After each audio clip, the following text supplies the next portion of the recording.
right, so let's just keep it together. Let's just keep it together, okay? We're going to talk about Iran. We're going to talk about Iran's great democracy. I don't know if Aaron Mate and Richard Medhurst wants to adopt Iran's democracy here, if they want to adopt Syria's democracy here, but Colorado's got an incredible democracy. Peru needs to take some lessons from Colorado. Iran is going to have a presidential election in 8 days, and it's competitive, so it's terrible, it's not a democracy, but it's better than Syria's democracy because there's actually a choice. It's competitive. There's 7 individuals. The current president, Hassan Rouhani is out. He only gets one 4-year term, and now it's going to go to somebody else in 8 days. In 8 days. So the supreme leader, Ayatollah Khamenei,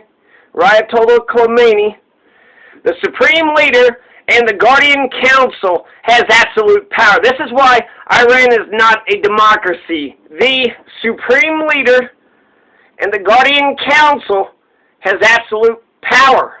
The principle of absolute jurisprudence has invalidated all the principles of the Iranian Constitution and reduced the power of other institutions to 0. Absolute power corrupts absolutely. Who has absolute power in Iran? The Supreme Leader and the Guardian Council. Okay? So the Supreme Leader and the Guardian Council, they had 592 people who wanted to run for president. And they get to somehow one appoints and the other selects or some shit. And then the Supreme Leader gets veto power.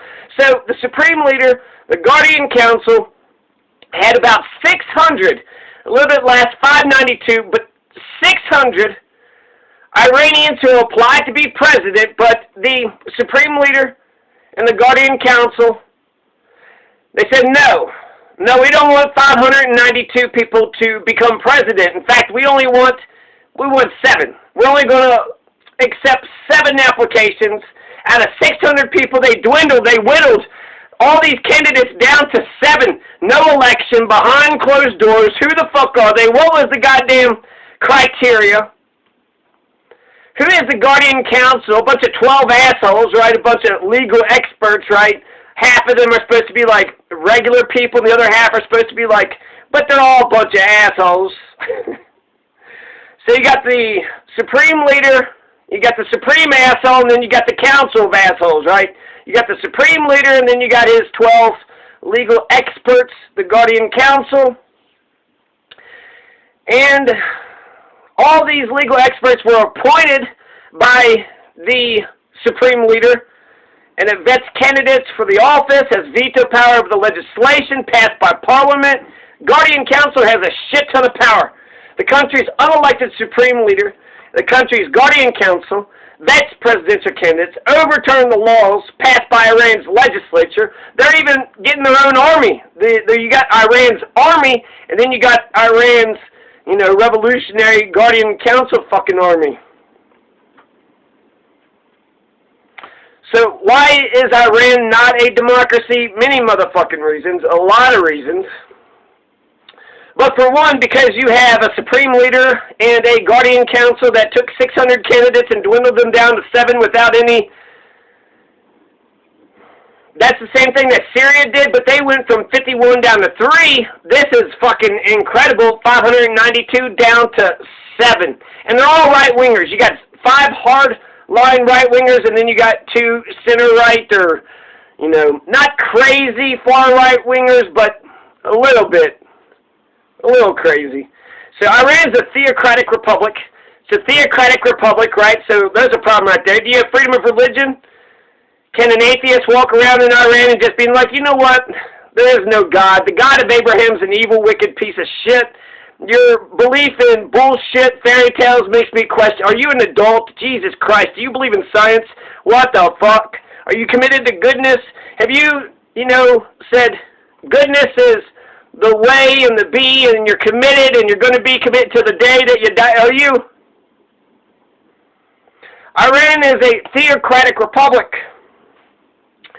So that's, there's a problem. They have 83 million people. They're talking about a turnout rate which is only 35 to 40%. There's a problem with their democracy. This is like Virginia. Virginia doesn't have a real democracy. Virginia, the Democrat primary only had a 10% turnout rate. And nobody said shit about it. All these motherfuckers, so the United States government, you know, destroys the world in the name of democracy. And here we have 10% turnout rate, which means 90% of the Virginian Democrats said, fuck democracy, fuck this republic, fuck elections, I'm not even going to try. 5 million stayed home. 500,000 voted, but 5 million said, fuck you, Virginia, fuck your republic, and fuck your elections. 5 million Democrats boycotted Virginia's Democrat primary. 5 million Democrats. And you had 500,000 Virginians. Okay. So they're talking about a low voter turnout rate. You need to have what? You need to have at least 70, 80% turnout rate. You need to represent 50% plus one of the people. If you've got 10 million people in your country, the person who runs that country needs to represent 5,000,001 of those people at the very least. 5,000,001 of those people he's got to represent. So in order to get a majority of the people, you got to have a supermajority of the people voting. So you need 40, you need way more than 35 to 40%. You need 50% plus one is the majority. So you need, what, 60, 70, 80, 90, maybe just 100% of the people. Get 100% of the people, put a do not, none of the above option. Peru doesn't do it bad. You get the ID, you go vote, it's all in one day. Colorado does a written ballot, so you get 30 days to actually... You get 30 days to look at the candidates, look at the issues, and make a well-informed, well-thought-out. It's sent to your house. You can mail it back in. You can drop it off at the office. You got, so much fucking good stuff about Colorado. Referendum, recall. You got the Bill of Rights. You got same-day registration.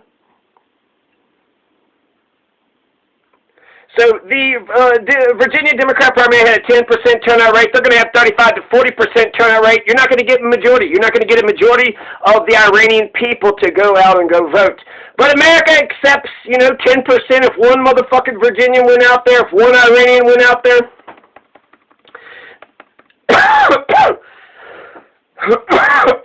And I'll be honest with you, I'm impressed that people are talking about Iran is going to have a low voter turnout rate.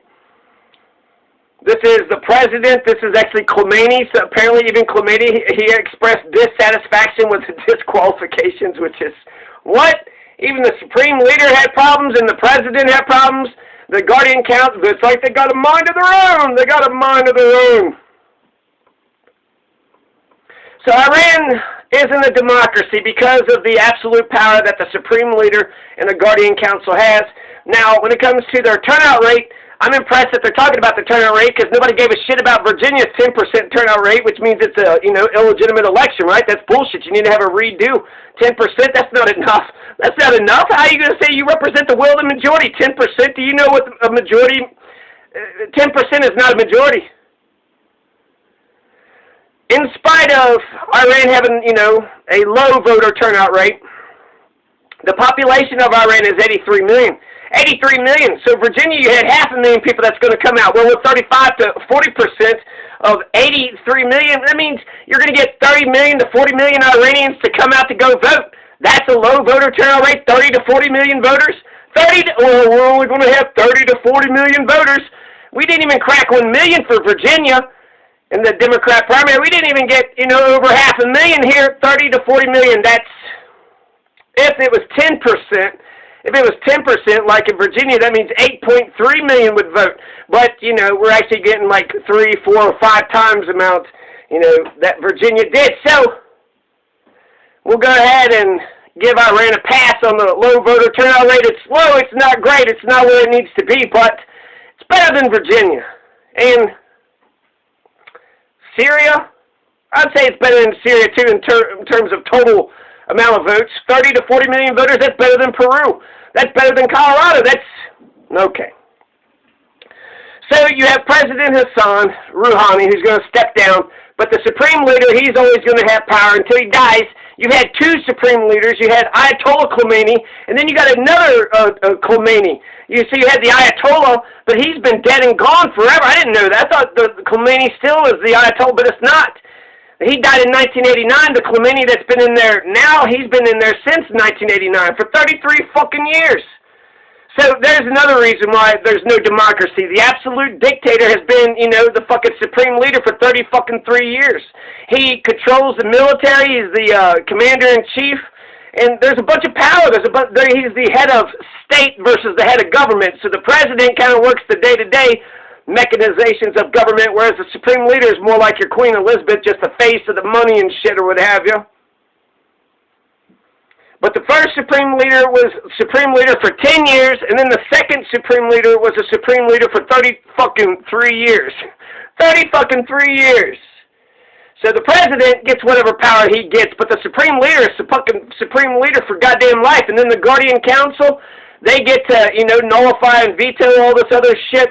It's a lot of fucking power. It's a lot of power. So Iran is not a democracy because of the supreme leader, because of the Guardian Council, mostly. The turnout rate, I'll forgive the turnout rate because, you know, fucking Virginia does that shit. Fuck it. Thanks a lot, Virginia, making all of us, you know, you're kind of sinking democracy down for the rest of us. Virginia's got a low bar when it comes to what they consider democracy. Now, what would be the point of being president if the supreme leader was actually the fucking man? You don't want to become, you know, president, Iran. You want to become the supreme leader. How do you become the supreme leader? Right, I guess the supreme leader, he's got to pick the next fucking guy how do you need to get, you know, that's the power, head of state versus head of government. Yeah, fuck that president bullshit. Iranians need to become the supreme leader, and since they can never become the supreme leader, it's just a self-perpetuating, oligarchical, cool, you know, aristocratic sort of fucking thing. Now, Freedom House, this is an objective standard. Freedom House actually gives Iran 16 points out of 100 in terms of their freedom and democracy. So there's other problems. It's not just dictatorship, right? You have to have an election right in front of the dictatorship, and the dictatorship will let you have that power and this power and that power and this power, but not that guy and that guy. And actually, most of you motherfuckers are not allowed to run for president, right? They dwindle 600 down to 7. 600 down to 7. That's worse than Syria. Syria didn't have a competitive election, so that's one thing Iran can say is better than Syria. Iran's election will be competitive. There's 5 hardliners and then 2 moderates. So in terms of American interest, right, I guess the moderates, I guess that's what we're supposed to want or something. I don't know. We can get into the candidates and their platforms in a second, but I have to tell you about the Freedom House. The Freedom House, it ranks the democracy, the ranks of democracies, how free and democratic all of these democracies all around the world. So I'll just tell you the countries. I just got about 10 countries here, and I'll give you their ranking, or their, you know, out of a 100. You can get 100%, or you can get a 1%, right? So Cameroon is 16 out of 100. Belarus is 11. Crappy democracies. Belarus has dog shit democracy. Cameroon dog shit democracy. Syria dog shit. 1 out of 100. 1 out of 100 for Syria. That's like the worst goddamn democracy in the fucking world. A 1.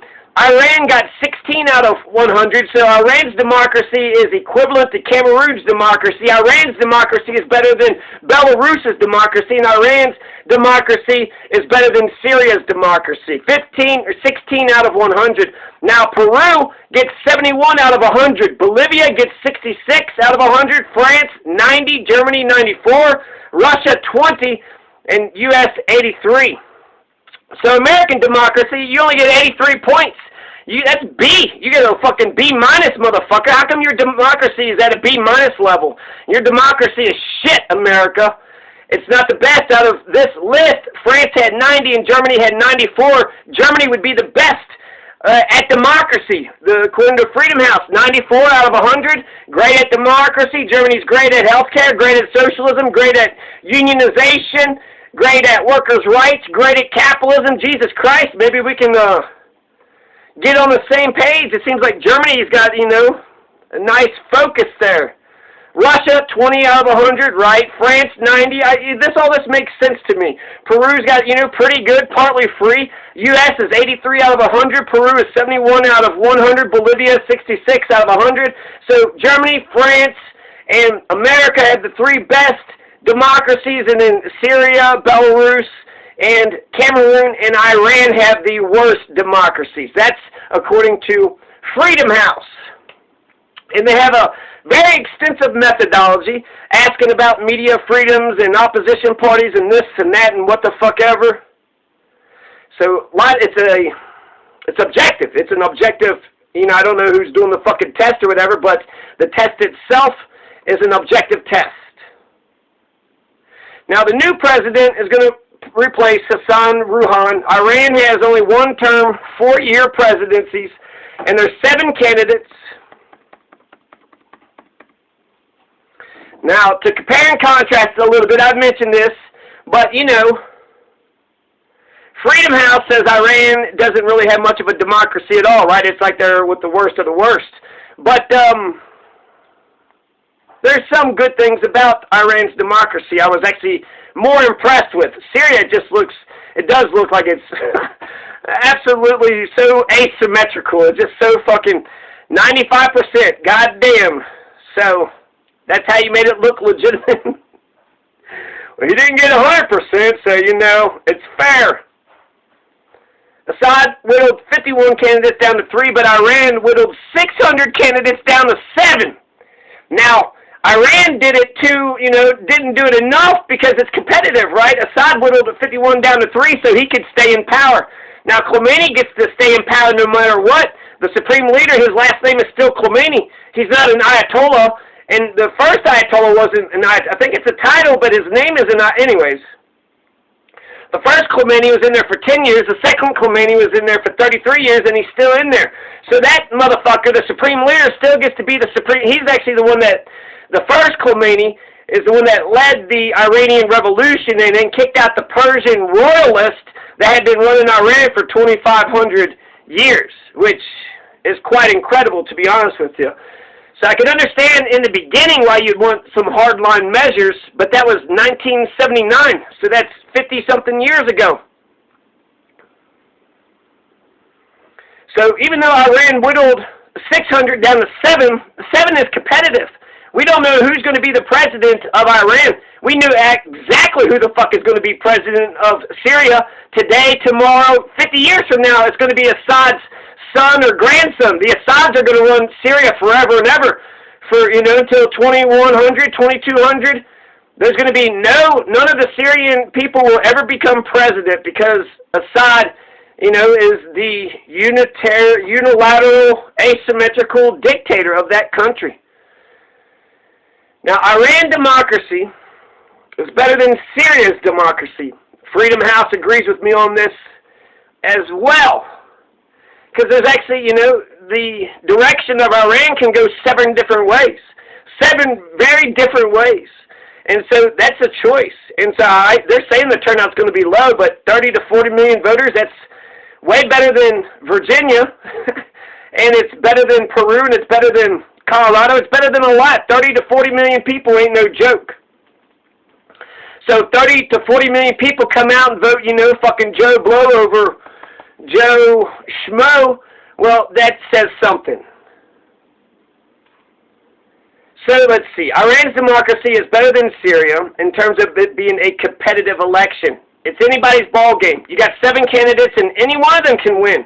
I think Khomeini likes one over the other, but once the supreme leader and the Guardian Council has accepted some of the candidates, now it's just democracy. Now it's just a crapshoot. Now it's just a roll of the dice. It's just, pick a card, any card. It's playing paper, rock, scissors. So New York City mayor, this is a competitive election, and Iran's election is a competitive election. You got about 7 motherfuckers in the New York City mayors. You got 7 candidates. So Syria's election wasn't competitive at all. So there were 2 other candidates on the ballot, but apparently the Syrian people rejected the shit out of those 2, right? Only 5% of the Syrian people liked them 2 other candidates. They basically hated them 2 fucking candidates, huh? Compared to Assad. I mean, they adored Assad, but Now let's see here. Now the Democrat primary that was, had 10% turnout where only 500,000 Virginians voted, that's going to elect Terry McAuliffe, and he's going to go on to become the governor of Virginia. So the governor of fucking Virginia, 10% of the people decided for who the governor of Virginia was going to be. You got 40 million Iranians who's going to vote in this election, 20 million in Peru, 10 million in Syria, and 500,000 in Virginia. 5 million Democrats boycotted their own republic. 10% turnout is not a democracy. Hey, Virginia, you don't have a democracy. You're an illegitimate democracy. Hey, United Nations, you need to invade Virginia because they have a failed state. They don't have a democratic republic that actually functions. 10% turnout. The United Nations needs to invade Virginia because 90% of the Virginians don't want to participate in the Democratic Republic. So what, a bunch of fascists, a bunch of fucking complacent assholes? Complacency in a democracy is worse than a dictatorship.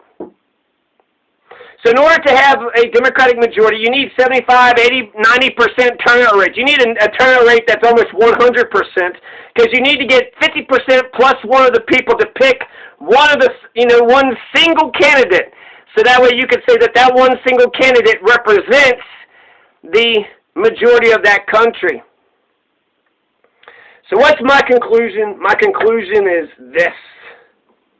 Iran's election is just as shitty as the Syrian election and the Virginian election, and Iran needs to study Peru and Colorado's democracy as much as possible. Iran can do better if they did democracy like Colorado and Peru does democracy. More Colorado than Peru. Written ballots for 30 days is awesome. Peru makes you fucking go out and check a box. You gotta have an ID. I'm sure the party bosses, I'm sure there's corruption. Kiko Fujimori, the fact that they're not declaring Pedro the winner, it's like, okay, we all going to wait for the fucking, make sure Kiko Fujimori comes out with all the corruption charges and shit, make sure she alleges fraud, gets the election overturned, and hell, maybe the courts will just say she's the winner. Maybe they'll throw enough votes out and just say she actually had the majority amount of votes, and then she just steals the goddamn election. Maybe that'll happen. Keep on fucking waiting. But Iran's election is terrible, right? Freedom House says it's low. Syrian fucking democracy, none. Virginia, 10% turnout rate. It's better than Virginia's. Iran's election is better than Virginia's Democrat primary. Iran's election is better than the Syrian election because you actually got a choice. You actually got a choice. It's like a New York City mayoral election. And it'd be interesting to see who these 7 motherfuckers are. They're like bankers and, well-known fucking people in Iranian society. But how come, I would love to know, why did 600, how did they get fucking rejected? And then these 7 were the ones, they need instant runoff voting. They need instant runoff voting so that way 50 candidates can run. And you pick the top 5, you pick the top 3, it becomes a majority victor. It's fucking perfect. Instant runoff voting like New York City and Utah. Utah just passed ranked choice voting for all Utahnians. So, yeah, Colorado needs instant runoff voting. I guess that's the point. That's the point.